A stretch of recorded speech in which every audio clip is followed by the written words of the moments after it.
you've been following the news at all lately, you've probably heard a bunch of political science terms being thrown around. Terms like oligarchy and democracy and gerrymandering and authoritarianism. Seems like a good idea to try and define what some of these words mean when applied to everyday life. Let's try and define what democracy means to people like you and me, everyday average Americans.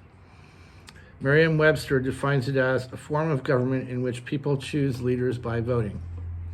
Winston Churchill famously called it the worst form of government, except for all the others. Abraham Lincoln, I think, would define it as government of the people, by the people, for the people. For a more practical, everyday understanding of democracy, I think it's probably helpful to define it using two terms, power and choice.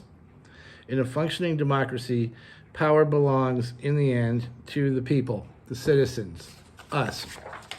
Each and every adult has exactly the same amount of power, one person, one vote. Citizens, by organizing together, elect their representatives to govern, make laws, and enact policies. The vote of the individual citizen in this political process is like the currency at the heart of our economic system.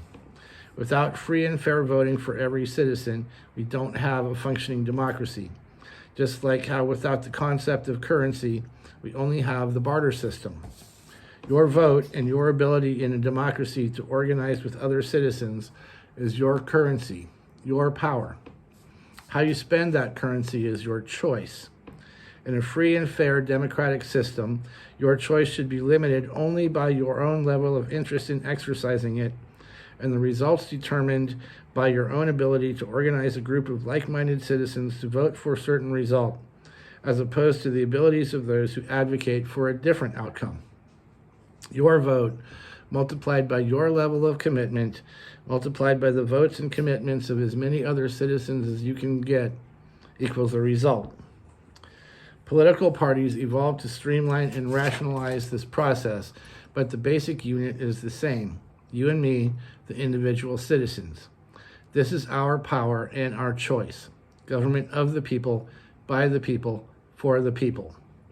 In a system without democracy, or with democracy limited by things like vote suppression or gerrymandering, a system that ignores the principle of one citizen, one vote, we are faced with a binary choice: obey or resist when confronted with injustice. This is the system we had for most of the history of the United States, and a system that the GOP is trying to bring back. In a democracy where all votes count, we have a third choice.